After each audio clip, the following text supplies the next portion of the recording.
We're here with Soledad O'Brien, who luckily agreed to do an interview with us right before commencement. My pleasure. How are you doing today? I'm doing great. I love commencements. I just love talking to people your age who are getting ready to go on to the next big thing, and it's very exciting for me. So I just love this. All right, well, let's get right into the questions. So in regards to reporting on topics such as racism, which you have done pretty much your whole entire career. Sadly, you can be very busy talking about racism in America. As a journalist, how do you balance being objective while also calling things out as they are when you see them? I think sometimes you see reporters who feel like getting to the truth is this side says this and this side says that, and as long as you have both sides, you're serving the truth. I just don't know how we got there because that's just not accurate. To me, the truth is really figuring out the context of something that has happened. What are the facts and the reality of a situation?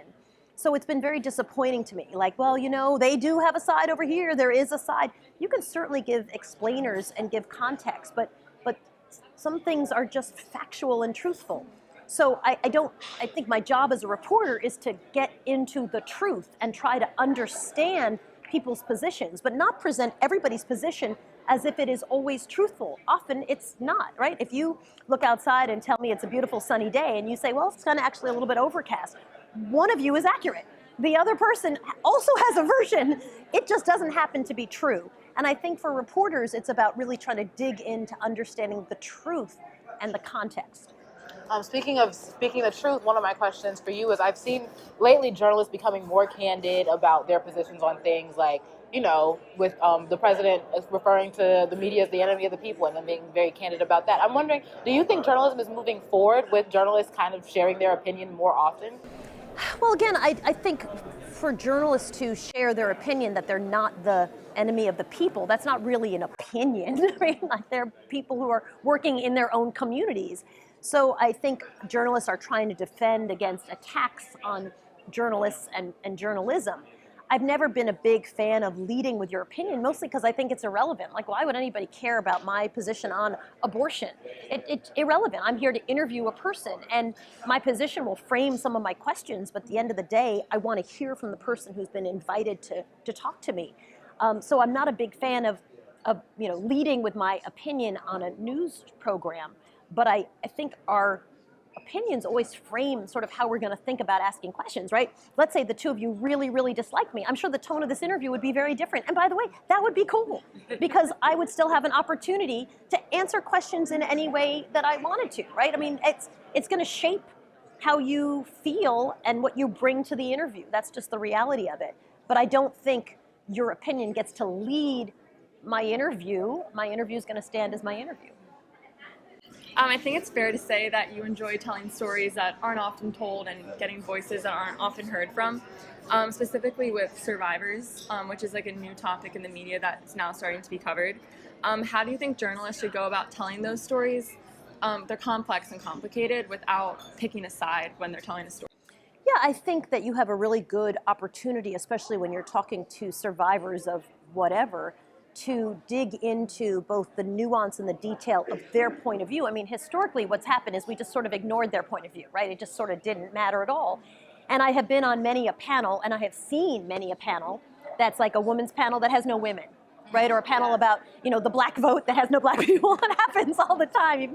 So I think that it's about point of view, right? It's about saying, well, let's include people who are part of this conversation in the conversation. That doesn't mean you're necessarily saying they're the only people in the conversation, but you're saying we're not going to have a conversation around them that doesn't include them. And historically, we've done that a lot in the media. We've done it a lot. One of the things I tried to do was to hand the mic back to people and say, well, talk to me about what it's like to be poor.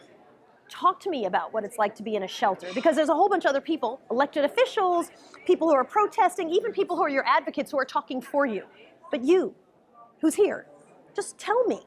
And I think it's as simple as just handing a microphone to someone and letting them share their experiences. And by the way, they're not all going to agree, but it's inserting a certain amount of truth back into a conversation that I think is important. The worst thing that can happen is when other people are sort of giving, their version of you. And one of the things I'll talk about in my commencement speech is I think it's really important to, obviously I love storytelling, but you have to share your own valid story. You have to stand up for the things that are true in your life and not allow other people to sort of tell the story that they think is yours.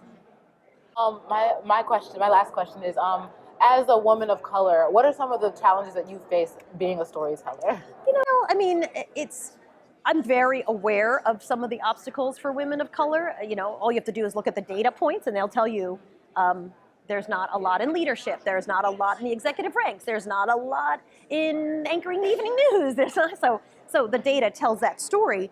But at the same time, I'm not a big believer in telling people what the data means for their life.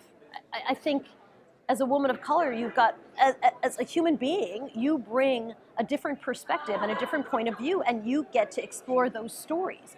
That those are valid stories too. Some of the most important stories that I've done and that have done the best, because everything is measured in ratings, is a look at women who were rescue workers on Ground Zero. And everybody rolled their eyes and told me it wouldn't do well. And it won, of course, and it won because a lot of guys watched it too, because it's just a compelling story. And so this myth that there's no viewer for somebody else's story is just a load of crap. I mean, and it's frustrating to have to constantly beat back that myth. So I would say, as a woman of color, find the stories that are compelling to you and do a good job telling them. And as a woman who's not of color, and as a guy, and as a white guy, a gay guy, a straight guy, a whatever guy, of color, not of color, as a human being, find those human stories and then work like hell to bring out the element that makes people who are not whatever they're saying on camera say, oh my God, that story was amazing, right? It's bringing the humanity out. Don't worry about other people's checklists. I mean, be aware of it in the back of your mind, but if you are constantly focused on, here's what doesn't happen for women of color, here's where women are not allowed, you're gonna lose your mind. You'll literally lose your mind. So don't give people that power.